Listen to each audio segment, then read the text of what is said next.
She wasn't supposed to hear it. That was the worst part. One sentence, tossed casually on a speakerphone, sliced through 10 years of sacrifice like it meant nothing. Preparations for the wedding need to start now. And just like that, the room wasn't quiet anymore. It was loud with everything they'd never said out loud. Morning light was on the floor. A kettle steamed in the background. Jenny stood at the counter in a house she'd spent years forcing herself to fit inside. Nothing about that moment felt dramatic. It felt painfully normal. And that made the impact brutal. She was holding a dish towel in one hand and a cup in the other when the voice floated into the room. Crisp, collected, familiar. Not cruel, just certain. That's what made her stomach drop. These weren't threats. These were plans. Hey everyone, I'm Oliva and this is Reality Sport, your go-to home for shocking truths and hard truths about 90 Day Fiancé. Subscribe if you haven't already because we don't miss. And drop a comment right now. What's worse, the lie or the silence that covers it? Jenny didn't flinch at first. Her body stayed still. The air hung strangely soft, like it didn't know a bomb had just landed in the middle of it. In the next room, Sumit's mother kept talking. She didn't check who was listening. She didn't care. The speakerphone stayed on. No one lowered their voice. No one paused. Because this wasn't the start of a plan, this was a continuation of one that clearly existed long before Jenny walked in. Through every word, Jenny didn't move. But her body felt heavy, like her bones were being reprogrammed one word at a time. A priest, a girl, a nearby city, young, uncomplicated, from their community. Approved. It was like listening to home repairs being scheduled. Not a betrayal, a chore list. And Sumit? He didn't look up. He kept scrolling through his phone, eyes down, shoulders rounded. Too casual, too calm. That calm was a confession. Ever had someone tell you everything without saying a single word? This was that. Jenny's hands tightened. Her mind wanted to run. Her heart? It didn't speed up, it sank. Not like panic, like grief. She realized this wasn't a shock. This wasn't a break in routine. This was the routine. She forced herself to keep breathing. Her ears stayed tuned to the voice outside the door, but the real noise was inside of her. Her body had been trained for this, to stay still, to stay quiet. Love wasn't something she celebrated in this house. It was something she tiptoed around. A presence only allowed when it didn't disrupt anyone else. The call continued like she wasn't even a factor. No hesitation. No shame. Sumit didn't say anything. Didn't cut in. Didn't correct the record. Didn't even blink. For a second, Jenny's brain tried to lie to her. Maybe this was about a cousin. Maybe it was old talk. A joke. Family politics. Her body took in every instinct to explain it all away. But the second his mother mentioned that this girl was approved years ago, something behind Jenny's ribs cracked. She didn't cry. She didn't scream. She just stood there and realized something devastating. That voice, that plan, that tone, it had been in this house the whole time. It lived in the silence. It rehearsed in their small talk. It aged in her hope. But her name was never spoken. Not even once. She looked at the floor. A small crack beneath her feet. How many times had she walked across that same line believing she was moving forward? Toward love. Toward a promise. Toward something with her name on it. Now she wasn't so sure. She didn't say a word. Not because she couldn't. Because she knew no one in that room would answer.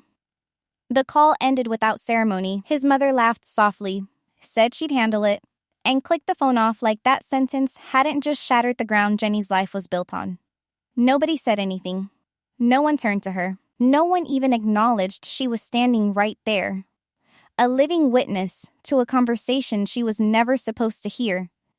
And yet, she was the one who couldn't move. The one holding a cup that suddenly felt too heavy. The one choking down air like it was fire. Sumit cleared his throat, once, but said nothing. Jenny kept her eyes on the wall, afraid that if she looked toward him, her face might ask the question her voice wasn't ready to form. Or worse, that he might pretend not to see it. He shifted in his seat, slightly, away from her. That one motion said more than any apology ever could. His mother walked past her in the doorway. No eye contact, no hesitation, as if Jenny wasn't a person. More like a piece of outdated furniture taking up space in a room she no longer belonged to. Jenny didn't flinch. She focused on her breathing. Not out of calm, out of survival. Her body chose numbness over noise. Her silence was an agreement. It was endurance. In that exact moment, she stopped asking if she'd misunderstood anything. This wasn't a miscommunication. This wasn't something she could fix with another talk, another night of tears, another midnight promise. This was confirmation. And not the dramatic kind. Not a lie caught in real time. Not a blow-up fight. This truth had dust on it. This plan had marinated in silence for years. Jenny saw it clearly now. It didn't start with a phone call. It started with every vague reply, every delayed conversation, every time someone closed a door too fast. It started with, "It's complicated," and "Give it time," and the quiet way his mother always smiled a little too tightly. Jenny had spent years translating silence into hope. She mistook withheld affection for cultural difference, labeled their pauses as patience, their coldness as discomfort, their dismissals as misunderstanding. She had given grace on grace, waiting for words that never came. But now, there was no denying it. This plan didn't arrive today. It's been unpacking itself behind her back for a decade. A sentence on speakerphone didn't end her relationship. It exposed it. And the chilling part wasn't the sentence itself. It was the calm it was delivered with. The ease. The complete and total absence of friction. As if her not being part of the plan was perfectly natural. Because in that house, it was. Jenny felt something settle cold and heavy in her ribs. This isn't where I'm unwanted. This is where I was never fully seen. She didn't scream. She didn't throw things. She didn't demand. When the door closed behind them, Jenny just stood there, quiet, collected, almost too calm. That kind of calm is deceptive. It doesn't come from peace. It comes from something colder, resolution. Sumit sat on the edge of the bed, hunched over, looking anywhere but at her, still holding his phone like it might shield him from whatever was coming. Jenny didn't pace. She didn't plead. She repeated the words she heard, slowly, precisely, like statements in a courtroom. Preparations, wedding, girl, dates, approval. Then silence. She gave it space, not because she was waiting, because she already knew. Sumit rubbed his hands together and started talking fast, almost like rehearsed panic. He said there's pressure. His parents never stopped pushing. He said nothing's confirmed. He said he didn't stop loving her, he just didn't know how to fight them. He said a lot of things. None of it landed. Jenny didn't flinch. She asked one question. When were you going to tell me? That was the real cut. That question hit harder than any accusation. Sumit finally looked up at her, like a kid just caught skipping class. His face folded, tears already forming, as if the weight of having to explain himself came as a surprise. He said he didn't want to hurt her. He said he was waiting for the right time. He said maybe things would calm down, and the issue would disappear on its own. Disappear? Like she was a glitch? An inconvenience? A phase? Jenny had stared down public judgment for this man. She had defended him on TV, in online hate threads, inside courtrooms, in her own family group chats. She got mocked for her age, her choices, her loyalty. She took every bullet and built a damn home with them, while Sumit was busy waiting for pressure to pass. Not once, but for 10 straight years. The weight of being loved in theory, but not in structure. It starts slow. Then one day it crushes your spine. He said he was sorry, but the sorry landed on quiet carpet.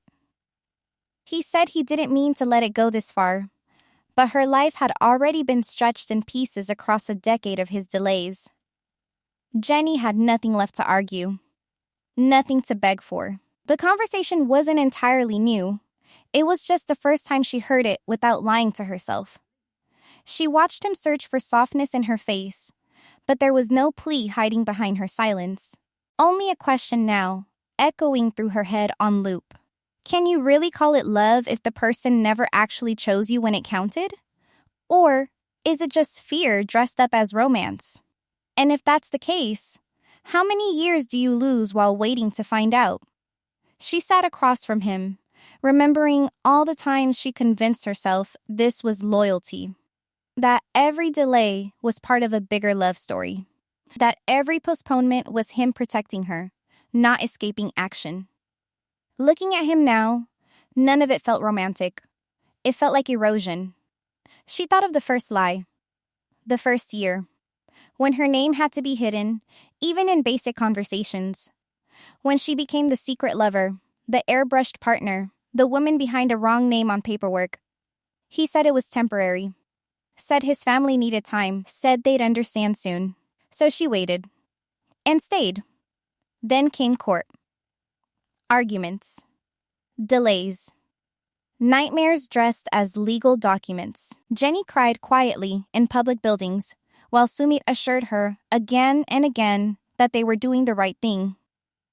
And every time the system failed them, or him, he looked surprised.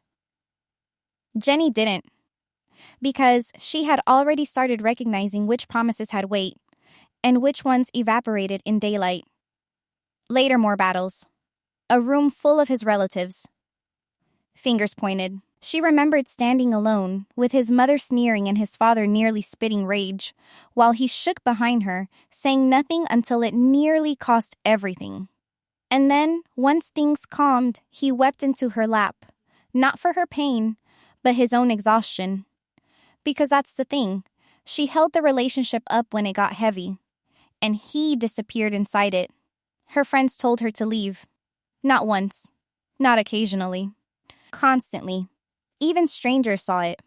But she defended him, explained his culture, framed his inaction as fear, translated excuses into struggle. She watched her own identity get rewritten as understanding, and that word bled her dry. She stayed in rooms that rejected her, hoping her presence would soften their resistance. But all it did was prove she could survive being unchosen. He learned something too, that when he faltered, she'd forgive. That love could be a cushion, softening every blow from reality. He offered feelings. She needed action. She got delay. And with every year that passed, Jenny started shrinking. Not physically, not visibly, but internally. She let go of expecting certain things before even asking for them. Because disappointment hurt less when you anticipated it. She didn't want grand gestures. She wanted him to stand up at the right moment and say, "This is my person." He said it. But always when nobody important was listening. Now, sitting in front of him, she realized something bitter and clean. Her biggest mistake wasn't loving him. It was believing love alone would be enough to make him brave. She didn't drag the suitcase out with fury. She didn't slam the drawers or crumble onto the bed. Nothing about this was dramatic. It was quiet, controlled, methodical, like someone finally accepting an answer they already knew. In the softest light of the morning, Jenny folded the clothes she once picked out, thinking about shared dinners, long holidays, growing old in India. Some still had tags. Others were worn thin from waiting more than living. Each item went into the bag without ceremony. No tears this time. No pause.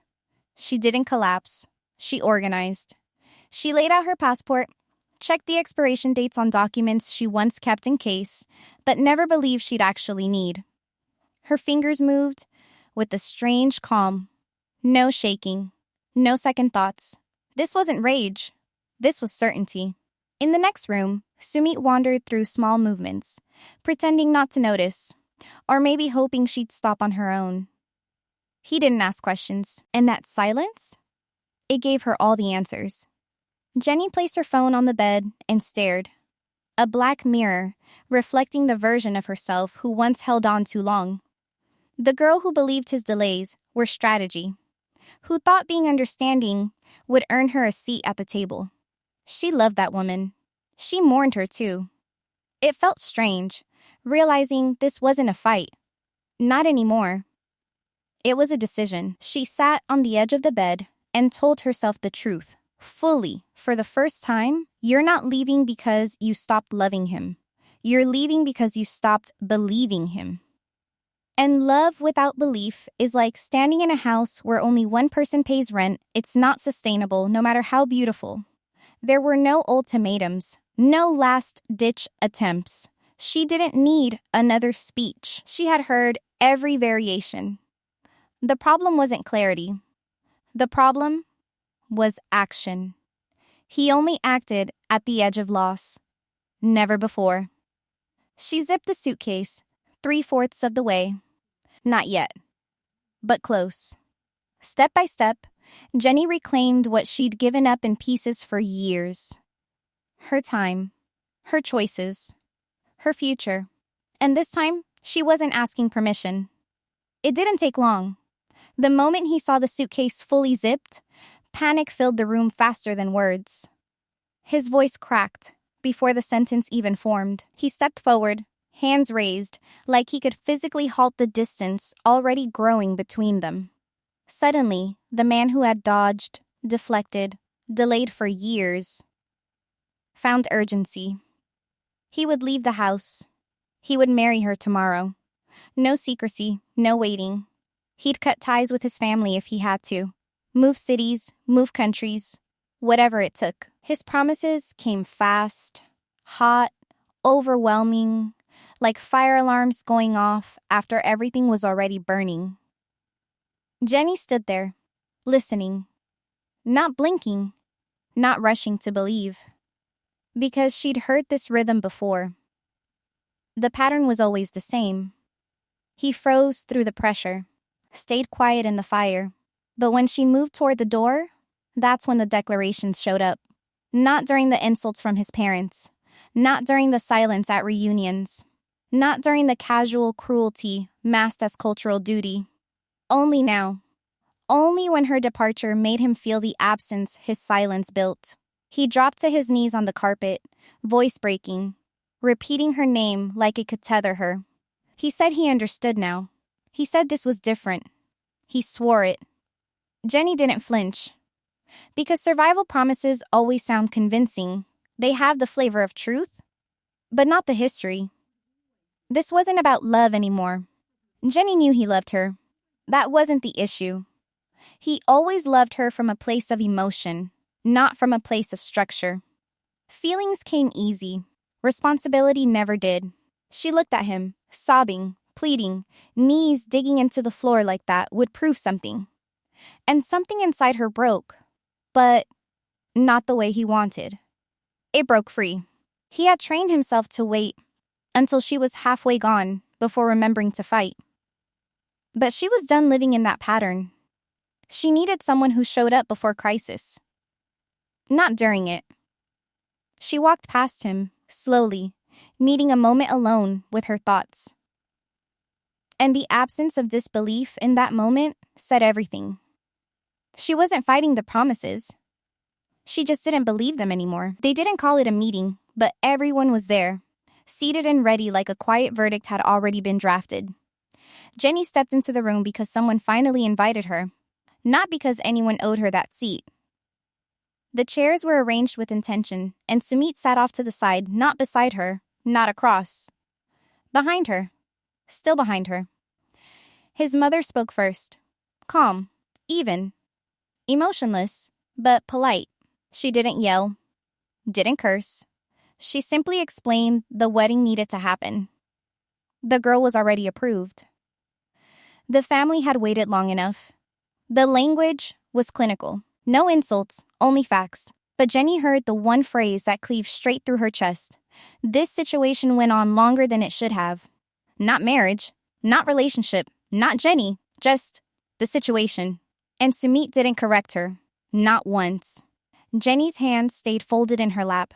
Her breath stayed even. She stared at the wall behind them, just above their heads. Not quite eye contact. Not quite detachment. Her face didn't break. That scared them more than any tears ever could. Another family member added that she was a good woman. The sentiment dropped like a formality. Not kindness. Something people say as a disclaimer before pushing you out. She listened to the sanitized version of her erasure, dressed in tradition, duty, and timing. And she waited for Sumit to say something different. He nodded, slightly, as if confirming everything they'd said. That tiny motion ended something large. Jenny stood slowly. No speech. No "you'll regret this." No explosion. She walked toward the door with no extra movements. Only one sentence left her mouth. "Thank you for being honest." Not sarcastic. Not sweet. Honest meant weight off her shoulders, even if it came too late. It didn't feel like losing a war. It felt like finally realizing the other side never showed up. Sumit watched her walk away, mouth open. Nothing said. When she glanced back, it wasn't to test him. It was to close the loop. No one stopped her. Even the silence agreed with her choice. The cursor blinked on her screen like it was waiting for her to flinch. It didn't get the satisfaction. Jenny scrolled through flight options with steady fingers. Morning flights. Fewer layovers. One ticket. One bag. No return. She didn't ask his opinion. She didn't imagine his reaction. That part of her, the one that defaulted to imagining how he'd feel first, was officially retired.